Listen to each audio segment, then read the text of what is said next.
Salam qadırdan iyilleşler. Salam mährwan iman naqy olanlar. Doğruluk yolu gepleşimide hoş geldiňiz. Rabbimiz biz bilen yitirilen gatnaşygy dikeltmek üçin ayan eden doğruluk yolunu düşünmäge we iman edip Reb Hudaýyň perzentleri bolmak hakyna eýe bolmagyňyz üçin bu gepleşiklerimizde size mukaddes ýazgylary öwredýändigimizi ýatda saklaň. Hudaý hiç bir insanyň günälerin muzdu bolan ruhu ölümi dağıtmagyny islemeýär. Her bir insanyň cehennem odundan halas bolmak üçin Hudaý gerek olan ähli zady öpçün edenler. İkinci jahan urşunna Giýitlerçi Germaniýanyň başga halklaryň üstüne çözmegi we gysga wagtyň içinde birnäçe ýurtlary basyp almagy ol ýurtdaky halkda gaty elhenç gorky we alada emele getiripdi. Ol ýurtlarda ýaşaýan halklar özleriniň üstüne tizlik bilen gelýän nemes goşunlaryndan umytsızlyga düşüpdiler. Şeýle güýçli düşman goşunynyň garşysyna durup bilmejek ýaly duýandyrlar. Özlerine hemmeler garşy ýaly we bu ýagdaýdan çykalga ýok ýaly duýgulary baştan geçiripdirler. Muňa meňdeşlikde siz hem durmuşyňyzyň baskylary, kynçylyklaryna ýa-da günäniň güýji we ygtyýary asyna galyp görensiňiz. Köne günäli bedenimiziň günäli höwesleri bizi yeňip barýan ýaly we bu boluşda bizi soňuna derbi dagyn etjek ýaly görünýändir.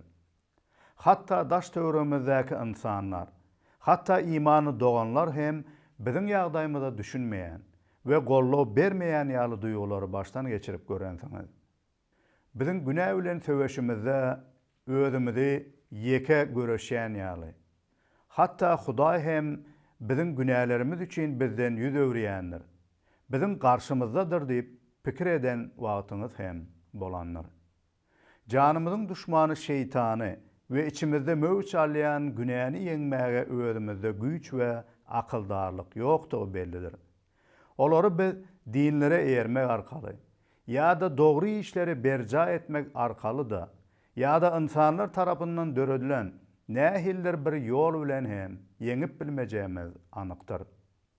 Bugünkü Rimlere hat 8-nji babyň soňky ayatlaryny öwrenmegimizde biz bu ýagdaýlarymyzda hem biziň umydymyzyň esasy bolan Hudaýyň ajaýyp hakykatlaryny öwrenäris.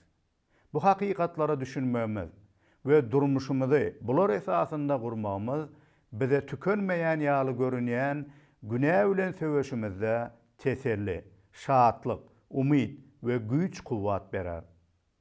Geçen gepleşimizde biz siziň bilen Hudaýyň öňden berilen maksadyna we kararyna laýyklykda bizi ol İsa Mesih arkaly halas edip özüniň perzentleri edendigi barada öwrenipdik. Bu gepleşimizde özümize garşy olan düşmany ýeňmekde kime dayanmalydygymyz barada we biziň arkamyzda kimiň duranlygy barada Rimlilerden öwrenmegi dowam ederiz. Ýazgy şeýle diýär. Hudaý ezelden saýlap seçenlerini çağırdı. Çağıranlarını aklady. Aklanlarını şan şöhrata besledi. Bulardan başka aydara zat galymy? Hudaý birlik bolsa kim bize garşy çykyp biler? Hudaý hatta öz ogluny ayaman, onu biziň günälerimiz üçin ölüme tawşyran bolsa, onu onuň bilen birlikde beýleki zatlaryň baryny hem eçilmezmi näme? Hudaýyň saýlap seçenlerini aýplamaga kim milt eder? Hiç kim. Sebäbi olary Hudaýyň hud özü aklaýar. Hudaýyň halkyny kim hökm edip biler? Hiç kim. Sebäbi ölümden direlen İsa Mesih Hudaýyň sagynyna oturup biziň üçin töwella edýär. Bu ayatlarda biz yaradan Hudaýyň bizi halas etmek üçin ilkinji ädimi atandygyny görýäris. Biz Hudaýy saýlamadyk. Hudaý bizi saýlady. Bizi halas etmek üçin ol bizi gözledi we gerek bolan ähli zady ol etdi. Hudaý baştan başlap, hatta ilkinji boyun bolmazlyk edip günah eden Adam ata ve Hüvne'nin yanına özü gelipdi. Oları tarap Adem'i Huday edipdi. Eğer yadınızda bolsa, Hüvne ve Adam ata Huday tarapından qadağan edilen eren bağındaki ağacın meyvesinden dadıp günah edipdiler. Ve Hudaýy gözlemeň deregine ondan gizlenipdiler. Özlerinin bu günah utancını bolsa, bir incir ağacının yaprağı bilen örtmäge çalışypdylar. Özlerini bir çıkkınsız ýagdaýda, ýeke galan ve hatta Hudaý hem olara garşy ýaly duýgulary baştan geçiripdiler. Özleri bir çıkalga tapçak bolupdylar. Muňa meňzeşlikde adamlar bugünler hem bir incir ağacının yaprağı ýaly bir zatlary oýlap tapýarlar. Dinler döre diýerler. Dünýädäki ýörelgeler bilen ýa-da her bir zat bilen özleriniň ýalaňaçdygyny örtmäge çalışýarlar. Ve bular bilen Hudaýyň razylygyny gazanmaga dyrjaşýarlar. İnsan her bir zat bilen günäni örtmäge çalışsa da ve Hudaýyň öňündäki utancını ayırmaga hereket etse de bunu başarmaya. Eğer Hudaýyň özü Adam ata ve Hüvne'ni gözlemedik bolsady, olaryň ýanyna gelmesedi, olar bu günäleriniň içinde galyp baky ýok bolardylar. Hudaýa şükürler bolsun. Ol olaryň ýanyna geldi we olara seslenni we olaryň utancını örtmek üçin çykalgany özü üpçün etdi. Hudaý şonda olaryň ýalaňaçdygyny örtmäge çalışan incir yapraklarynyň yerine bir malyň derisinden egin eşik edip olara beripdi. Bu taýda biz ilkinji getirilen mal gurbanlygyny görýäris. Ýagny insanyň günäsiniň utancını örtmek üçin bir malyň gany gurbanlyk getirilipdi. Günäniň bagyşlanmagy üçin mukaddes ganyň dökülmeginiň gerekdigini Hudaý bu arkaly Adam ata we Hüvne görkezipdi. Ine bu sebäpden Hudaýyň dogrulygyny gözleýän we onun aýdanlaryna boyun bolan imanlılar Adam atanyň döwründen bäri Hudaýyň özüniň üpçün etjek kämil gurbanlygy berilýänçe wagtlaýynça Hudaýyň günäge garşy bolan gahar gazawyny saklamak üçin mal gurbanlygyny berip geldiler. Aslında bu mal gurbanlyklary insanyň günäsini dolu aýryp dogrulygy insana berip bilmeýärdi. Olar diňe wagtlaýynça bolup Hudaýyň üpçün etjek kämil we mukaddes gurbanlygyny olara ýatla diýerdi. Wagty gelip, kämil we mukaddes gurbanlygy Hudaý insanlar üçin İsa Mesihde üpçün etdi. Bu sebäpden İncilde İsa Mesih barada aýdyp, ine bütün insanlaryň günäsini aljak Hudaýyň gurbanlyk gudusy diýip İsa barada aýdypdy. Bu sebäpden İncilde İsa Mesih barada aýdyp, ol barada şeýle diýär. İsa seredip, ine bütün insanlaryň günäsini aljak Hudaýyň gurbanlyk gudusy diýilipdi. Ine bu sebäpden ýokardaky okan 30-njy aýatymyzda Hudaýyň ezelden adamzady halas etmek üçin bolan karardyr maksadyny biz görýäris. Ol Hudaýyň bizi saylamagy we günälerimizden halas edip aklamagy we soňunda bize yitiren şan şöhratymyzy bermegi çözendigini bize ýatladyar. Hudaý bolsa, ine bu wagdalarynyň berjaý bolmagy üçin bizim tarapymyzdadyr. Günah we şeytana garşy söwüşimizde ol bizim tarapymyzdadyr. Bulardan başga aýdara zat galdymy? Hudaý bizlik bolsa, kim bize garşy çykyp biler? İki zat bizim garşymyza göreşýär. İlki bilen şeytan, Hudaýyň we onuň yaradan insanlarynyň garşysyna çykjak biridir. Günah edenimizde ol ilki bilen bizi yamanlamaga we höküm etmäge hereket edýändir. Emma Hudaý şeytanyň garşysyna özü dikeldi we İsa Mesihde bizi onuň gulçulygyndan halas etdi. Şeytan bizi garalamaga we bizim ejizliklerimize barmak uzatmaga hemişe de hereket eder. Emma Hudaý İsa Mesih'e iman eden bizi aklayanlar. Garalawjy we höküm edici şeytanyň agzyny diňe İsa Mesih yapıp biler. Hudaýyň ol arkaly bize eden merhemeti bularyň garşysynda durup biler we biziň üçin bu wagt hem İsa Mesih töwella edip Hudaýyň sagyna baky duranlar. Käbir dinlerde İsa Mesihiň ygtyýaryny, onuň janyny biziň günälerimiziň jezasyndan halas bolmagymyz üçin berendigini we ölümden dirilip göklere Hudaýyň sagyna oturandygyny ret edýärler. Onu ýöne bir peýgamber derejesine düşürmäge çalyşýarlar. Mukaddes ýazgylar bolsa, İsa Mesihi hakykat esasyny bize tanadýar we onuň gökden gelip insanlar arasynda insan bolup ýaşandygyny, onuň halasgärdigini, nurdugyny, hakykat we ýoldugyny, ýaşaýyşdygyny, direlişdigini, hökümdar we töwellaçydygyny bize öwredýär. Er İsa Mesih iň soňunda iman etmedikleri höküm berýän bolsa we şol bir hatarda iman edenleri aklayan bolsa, onu onuň aklaýanyny we ol üçin tövella edýänini kim höküm edip biljek? Hiç kim.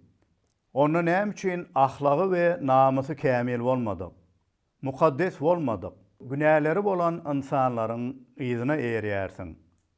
Ol adamlar özleri üçin jogap berip bilmeýän bolsa, nädip sizdäki günäleriňizi aklap bilerler we size ýardam edip bilerler. Kime we näme inanýandygyňyz barada oýlanyp görüň. İkinciden biziň garşymyza hereket edýän zat şeytanyň täsiri we ygtyýary astynda bolan bu dünýä we onnaky prinsiplerdir. İmanly adam doğruluk ýoluna eziýetler hem kynçylyklar da görüp biler. Bu dünýä we onuň prinsiplerine erýän hökümdarlar we häkimiýetler bu hak imana garşy durup hereket edýärler. Bugünler hem köp ýurtlarda İsa Mesih'e iman edenler adalatsız yere izarlanýarlar. Zorluklara, eziyetlere duçar edilýärler. Ýöne bularyň bary hem bizi Hudaýa olan çyn imanymyzdan we onuň bize olan söýgüsinden aýryp bilmeýär. Ýazgy bu barada şeýle diýär. Biz görgüdür muşakkatlary çekýäris. İzarlanmalara, açlyga, mätäçlige duçar bolýarys. Hop hatara we ölüm hopuna sezewar edilýäris. Eýsem bularyň bary bizi İsa Mesihiň söýgüsinden aýryp bilermi? Elbetde ýok. Sebäbi mukaddes ýazgylarda şeýle ýazylgydyr. Biz her gün seniň üçin öldürilýäris. Damagy çalynjak goýun ýaly saýlýarys. Ýöne biz özümizi söýýän arkaly bu kynçylyklaryň baryny ýeňýäris. Başga bir terjimede soňky aýat şeýle diýilýär. Emma biz özümizi söýýän arkaly bularyň baryny ýeňenlerden üstündüriz. Dünýä ölçegleri bilen seredeniňne bu görgüleri we izarlanmalary görýän we imanlary netijesinde dürli kynçylyklara sezewar edilýän imanlaryň durmuşy bir ýeňilen, üstünlüksiz bir adamlar ýaly görünýär. Dünýäniň ýörelgelerine erýän adamlar, tümlügiň ogullary, bu dünýä baýlyklaryna baý ýaly. Her bir zada bu dünýäde yetip bilýän we eýe olan bir ýeňici hökmüne görünýär. Hatta bu nädorluk ýolunda bolan, yamanlykda, yalanna, mekirlikde ýaşaýan günäli adamlaryň ozup geçýän durmuşlary biz imanlary hem lapykeşlige salyp bilýär. Käwagt biz näme üçin yamanlar bu durmuşda üstünlüge eýe bolýarlar diýip hakyky ýeňilenler ýaly ýaşap başlaýarys. Ýa-da biz hem başgalara dünýäniň baha berişi ýaly baha berip başlaýarys. Ýa-da käbir İsa Mesih'e iman edenler mukaddes ýazgylaryň dolu manysyna düşünmän, iman edenler baý ýaşamaly, sagdyn we kynçylyksyz durmuş görmeli. Keselçilik, ýoksulluk we başga görgüler Hudaýdan gelen bir nälet ýaly görüp başlaýarlar. Ýa-da maddi tarapdan bereketlenmedikleri, günäleri üçin olan Hudaýyň näleti astyndadyr. Hudaý olara garşydyr diýip pikir edýärler. Maddy taýdan we başga uğurlarda üstünlügi bolanlara bolsa, bulary Hudaý aýratyn bereketleýär. Çünki olar günäsiz we dogry ýaşaýyşda ýaşaýarlar. Ýa-da gowy ynam bardyr diýip we şol üçin Hudaý olary bereketleýär diýip pikir edýärler. Beýlek pikirler bolsa, Hudaýyň hakykatlaryna esaslanmaýan. Hudaýyň biziň tarapymyzdadygy, onuň söýgüsi, merhemeti bu dünýädäki zatlara ýa-da gazanan, eýe bolan zatlarymyza bagly däldir. Hudaýyň bize bolan söýgüsi İsa Mesih'te bize görkeden ajaýyp we gymmatly gutuluşuna we ol arkaly bize beren wadalaryndadyr. Ýadyma bir şeýle hekaýa düşdi. Bir wagtlar bir garybyň garna urup ýençseler arkam, arkam, arkam diýip aglapdyr. Ondan biz senin garnyňa urýas welin, näme üçin arkam diýip aglaýarsyň diýip sorapdyrlar. Ol hem, eger arkam bolan bolsa, garnyma taýak iýmezdim diýip jogap beripdir. Bu kiçijik hekaýada uly many bar. Dogry dälmi? Köplenç adamlar her bir meselede özlerine bir güýçli, ygtyýarly, baý we häkimete eýe bolandan gollaw geljek arka gözleýärler. Özlerine şeýle birini tapyp bilseler, ona başlary dik ýaly, her bir zady yetip biljek ýaly hereket edip ýaşaýarlar.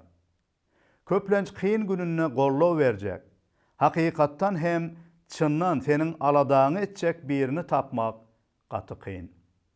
Bugünler adamlaryň arka diýip umyt baglan adamlary hem olaryň bähbidini, gowulugyny gözleýänlik üçin arkasynda durman, arkasynda duran adamyndan geljek bir peýda üçin. Wagtlaýynça, olardan gelýän peýda gelýänçe olaryň arkasynda durýar. Emma kyn gün gelende olary taşlap gidýärler, ýardam etmeýärler. İnsanlar günäli bolan, dogrulukdan we mukaddeslikden, Hudaýdan gorkmaklykdan daşta olan adamlardan arka gözleýärler, gollaw gözleýärler. Kä halatlarda şeýle adamlary hem özleriniň arkasy edip belleýärler. Emma soňunda bolsa köplenç bil baglan adamlaryndan ziyan çekýärler. Mundan başga da Hudaýyň öňündäki günälerinden gutulmak üçin özlerine ýardam edip biljek, özleri bir günäli bolan dini liderlere ýa-da yalan peýgamberlere bil baglaýarlar. Olaryň öwreden yalan dinlerine eýerip umytsızlykda galýarlar. Mukaddes ýazgylaryň Zebur kitabyna özü hem paça we peýgamber bolan Dawud peýgamber ene şeýle diýär. Rebbe şan şöhrat bolsun. Rebbe şöhratlandyr ey meniň janym. Men ömür boyu Rebbe şöhratlandyraryn. Demim barka Hudaýyma nagma aýdaryn. Şazadalara, insan ogluna hiç bil baglama. Çünkü olar halas etmeýe. Olaryň jany çykyp toprağa gaýdyp baranna. Şol günüň özünde niyetleri puç bolýar. Nenen batly Yakubyň Hudaýyna dayanýan. Onuň Hudaýy Rebbe umyt baglaýan. Yeri göğü deňizi we olardaky ähli canly janlarlary yaradan oldur. Sadyklygy ebedi saklayan oldur. Ol edilenleriň hakyny alyp berýändir. Ağaçlara nan berýän oldur. Reb yesirleri boşadýar. Bükülenleri dikeldiýär. Reb dogry insanlary söýýär. Reb gelmişekleri gözden salmaýar. Dul hatynlary, yetimleri gollaýar. Emma erwetleriň ýoluny weýran edýändir. Reb höküm sürer ebedi. Ey Sion, senin Hudaýyň nesiller boyu Rebbe şan şöhrat bolsun. Gadyrdan ýyleşler. Siz kime bil baglaýarsyňyz? Günäňiziň hökmünden azat bolmakda we baky ruhy ölümden, cehennemden gutulmakda kim size ýardam eder? Dawud peýgamberiň hem iman eden hak Hudaýyny tanaýarsyňyzmy? Sizin üçin janyny pida eden, halaskar we Reb İsa Mesih'ten başga hiç kim bize ýardam edip bilmejegini bilýäňizmi? Mähruwan imany doganlar. Siz durmuşuňyzda kime beýil baglaýarsyňyz? Edinen emläňize, baýlygyňyza, at awraýyňyza, ýa-da şolary ýetsem, şonda men kimdir biri bolaryn diýip pikir edýärmisiňiz? Günäňiziň şeytanyň garşylyklaryna we dünýäniň täsirine garşy söwüşmekde gollawy nämelerden gözleýärsiňiz? İsa Mesihiň söýgüsi, oňa hakykatdan Rebbi we Halasgary hökmüne iman edenleriň üstünnedir we dünýädäki hiç bir zat bizi onuň söýgüsinden aýryp bilmez we aýyrmaly däldir. Gadyrdan imanly doganym. Belki de sen durmuşuňdaky kynçylyklar, problemalar ýa-da maddi mätäşlikleriň üçin gynanýansyň. Belki de Hudaý seni söýmeýän ýaly ýa-da bereketlemeýän ýaly hem pikir edýänsiň. Emma şunu berk ýadyňda sakla. Hudaýyň saňa bolan söýgüsi sarsmazdyr, üýtgewsizdir we İsa Mesihiň söýgüsi seni we meni bu dünýädäki özlerini yeňici hasaplanlardan hem üstün edip yeňici edenler. Bu sebäpden Hudaýyň saňa bolan söýgüsinden şüphe etme. Eger İsa Mesih öz janyny senin üçin pida eden bolsa, onuň saňa bolan söýgüsini tasdiklajak mundan beýik gymmatlyk, bereket we zat ýokdur. Sen onuň üçin gymmatlysyň. Bu dünýä gözü bilen wagtlaýyn ýok bolup, otun gülü ýaly gurap gitjek zatlarda bereketlenilmedik bolsaň hem, Hudaýyň baky gymmatlygy, şan şöhraty we nuru bolan İsa Mesihde sen ähli zada eýesiň we yeňijisiň. Mundan beýlek, bu dünýäniň zatlaryna bir gymmatly bir zat hökmüne seretmede, Hudaýyň şan şöhraty üçin we senin durmuşyň üçin wajip bolan dogruluk, mukaddeslik we Hudaýyň senin durmuşyňda emele getirjek gowy häsiýetleriniň özüňde emele gelmek üçin ýaşap hereket et. Köplenç biz nämedir bir zatdan ýa-da gelecekde boljak bir zatdan gorka alada da ýaşaýarys. Çünki ünsümizi bu dünýädäki zatlara berýäris we ýaşaýşymyzy diňe bu atlaýyn ömürdür diýip pikir edýäris. Daş töweremizdäki yalan we günäli ýollarda ýaşaýan adamlaryň üstünlükli ýaly görünýän durmuşyna ser salyp lapy keşlige ýa-da gahara, höküm etmeklige hem girişýäris. Olardaky zatlary isleýäris. Çünki olar bizde bolsa, batly durmuşa eýe bolars diýip pikir edýäris. Durmuşymyz bu dünýäniň zatlary we gymmatlyklary bilen ölçenmeli däldir. Bu dünýäniň ähli zady, baýlygy, şan şöhraty, derecesi, keypi sapasy geçekçidir.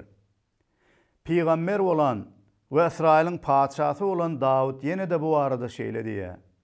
İnsan ömrü ota meňdeýär. Meydan gülü kimin olar gülleýär. Üstünden şemal öwsýär. Ol hem ýok bolýar. Öňki ýeri onu inni hiç tanamaýar. Emma Rebden gorkýanlar üçin ezelden ebede çenli dowam edýär onuň söýgüsi. Rebbin ähtyny saklap, buyrugunu berja edýänler üçin Rebbin gutuluşy dowam edýär nesiller boýy. Bu ýerdäki durmuş biziň wagtlaýyn öýmezdir. Resul Paulus onu bir çatma meňde deňeşdirýär. Bir çadyra deňeşdirýär. Biziň baky öýümüz bardyr. Ömrümüz Reb İsa Mesihiň elindedir. Onu hemişe de hopsuzluktadır, goralanır. Ol bizi şan şöhratly mekanyna anamly alyp barar. Özümüze berilen rehim şepaгаtynyň, merhemetiniň, söýgüsiniň, ebedi ýaşaýşynyň, gelecekdäki şan şöhratly mekanynyňky Rebbin ýanyndaky meskeniniň gymmatyny bileliň we bulary biz İsa Mesihde sowgat berýän Rebbimizi şöhratlandyryp ýaşalyň. Hudaýa şükürler bolsun. Onuň söýgüsinden bizi hiç bir zat aýryp bilmeýär.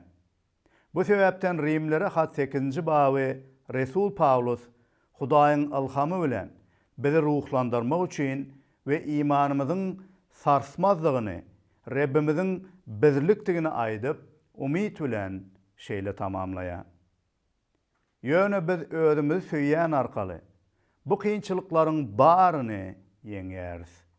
Sebäbi men ne ölümüň, ne de ýaşaýşyň, ne perişteleriň, ne de jynlaryň, ne häzirki, ne gelecekki ýagdaýlaryň, ne de güýçleriň, ne belentligiň, ne de çuňlugyň, yaradylan zatlaryň biriniň de bizi Rabbimiz İsa Mesih arkaly aýan bolan Hudaýyň söýgüsünden aýryp bilmejekdigine berk inanýaryn.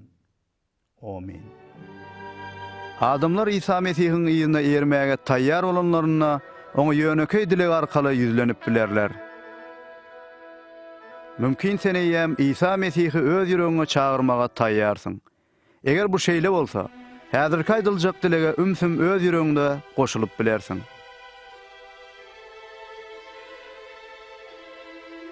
Rabbim İsa, men sana mätäç. Meniň günälerim üçin haçta janyň gurban edenine men minnettar.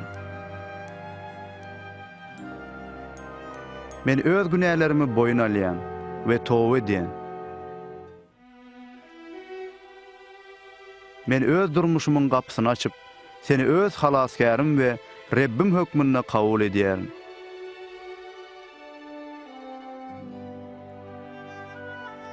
Meniň günälerimi bagyşlap, maňa baky ýaşaýyş berýäniň üçin minnettar. Meni öz islegiň boýunça özgert. Şeýlelikde men seniň ýyzyňa eriji bolaýyn. Amin.